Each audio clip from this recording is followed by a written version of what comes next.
Halo, Assalamualaikum. Berjumpa kembali bersama Pak Imam di channel Imam Al-Maliki. Jadi pada video kali ini kita akan membahas tentang hubungan antara momen inersia dan momen gaya. Momen inersia dan momen gaya ini merupakan besaran pada gerak rotasi ya. Nah, di dalam gerak linier ada besaran yang identik dengan besaran-besaran pada gerak rotasi ini. Contohnya momen inersia ini identik dengan massa pada gerak linier. Sementara momen gaya ini identik dengan gaya pada gerak linier.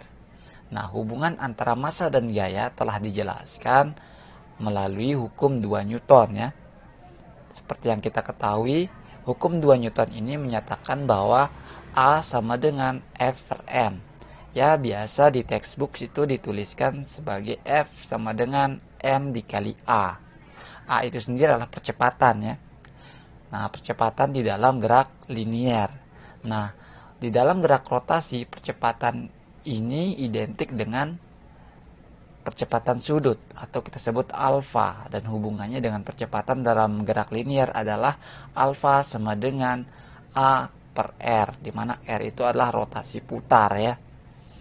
Nah, karena besaran-besaran yang ada di gerak rotasi dengan di gerak linier itu identik, maka hubungan antara momen inersia dan momen gaya itu bisa dijelaskan dengan hukum 2 Newton juga, yaitu hukum 2 Newton untuk gerak rotasi ya.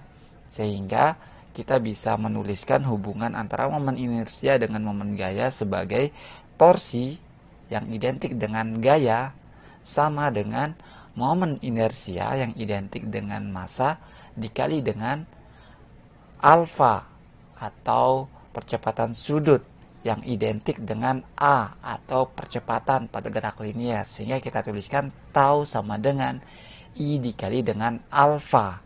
Untuk gerak rotasi yang memiliki kecepatan sudut yang berubah-ubah atau yang memiliki percepatan sudut, berlaku persamaan ini ya, yaitu tau sama dengan I dikali dengan alfa.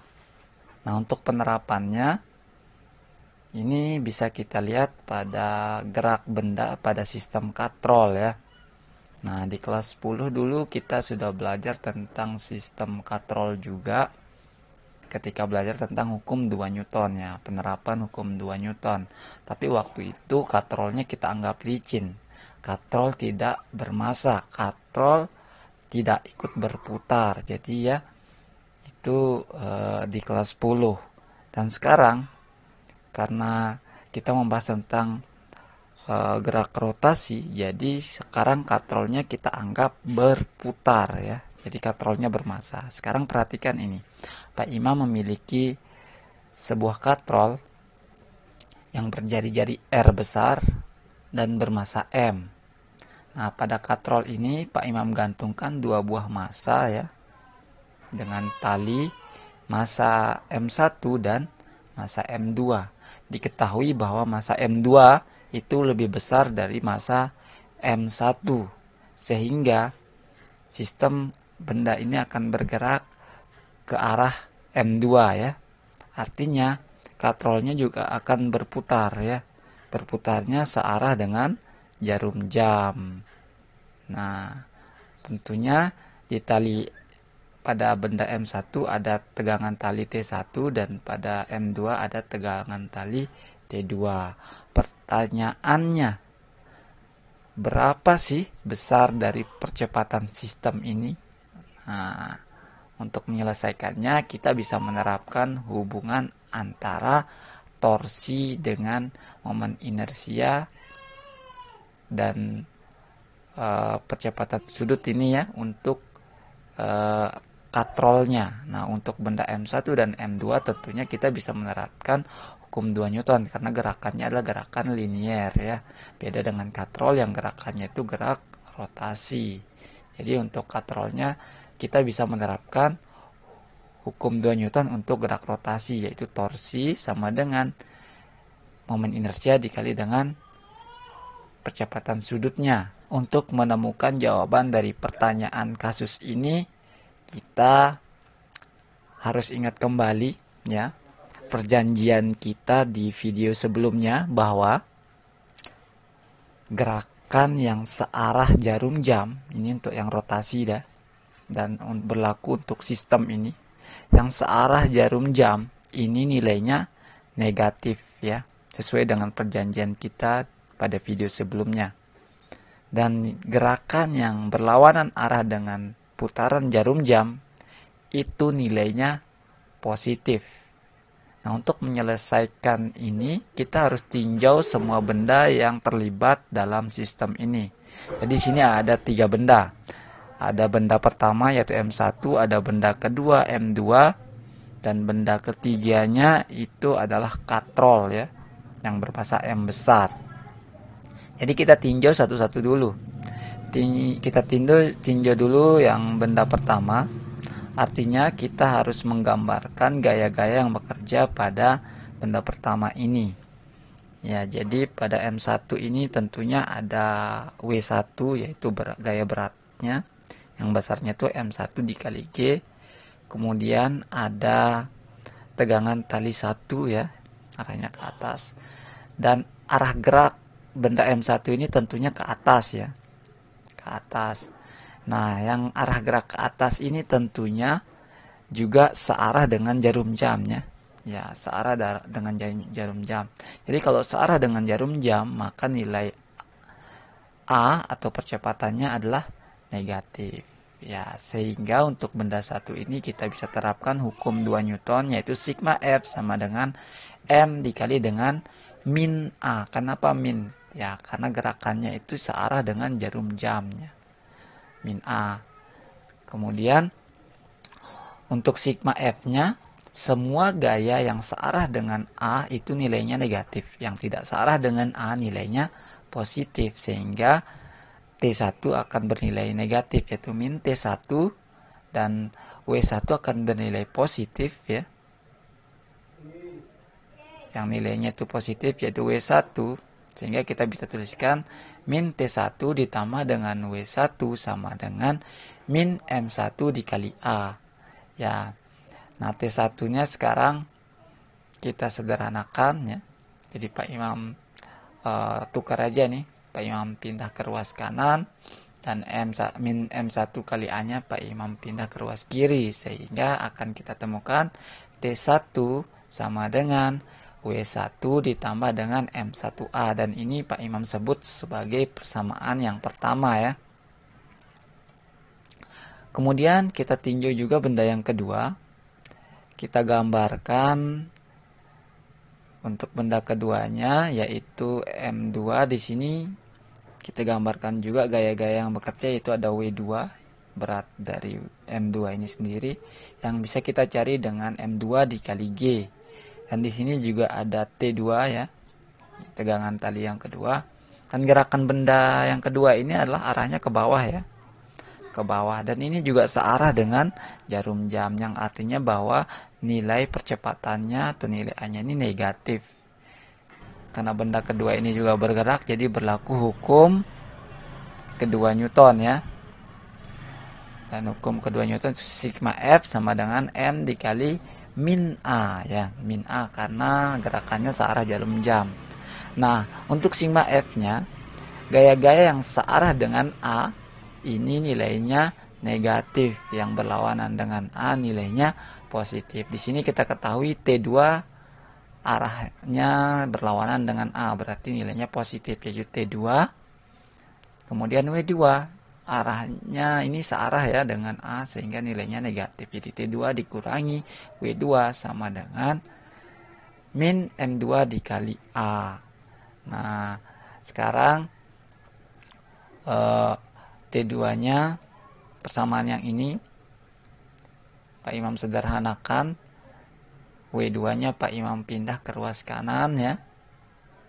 Sehingga persamaannya menjadi T2 sama dengan W2 dikurangi dengan M2 dikali A. Dan ini Pak Imam sebut sebagai persamaan yang kedua. Selanjutnya kita tinjau katrolnya juga. Jadi kita gambarkan gaya-gaya yang bekerja pada katrol, yaitu ada T1, ada T2.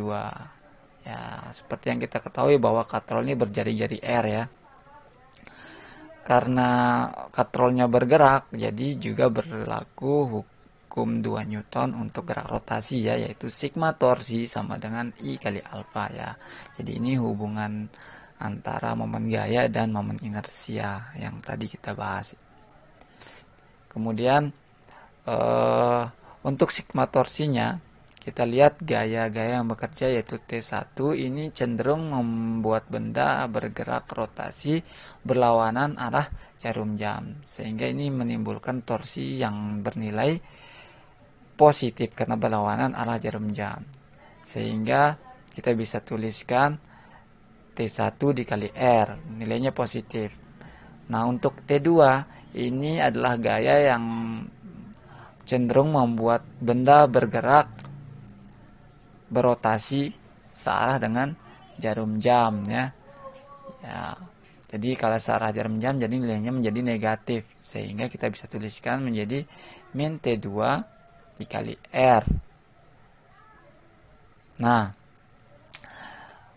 untuk I kita harus tahu nih jenis katrolnya. Jenis katrolnya ini adalah jenis silinder pejal ya. Ya, seperti yang pernah kita pelajari sebelumnya bahwa untuk silinder pejal nilai dari momen inersianya itu adalah setengah dari mr kuadrat. Nah, untuk alfa ini hubungannya dengan A adalah min A per R ya, min A per R. Kenapa min ya? Karena arah gerakannya adalah searah dengan jarum jam, nilainya negatif. Dan A di sini kenapa kita pakai A? Kenapa nggak pakai alfa saja ya? Karena yang ditanyakan adalah A, bukan alfa ya. Sehingga kita buatkan alfa menjadi min A per R. Kemudian kita sederhanakan lagi.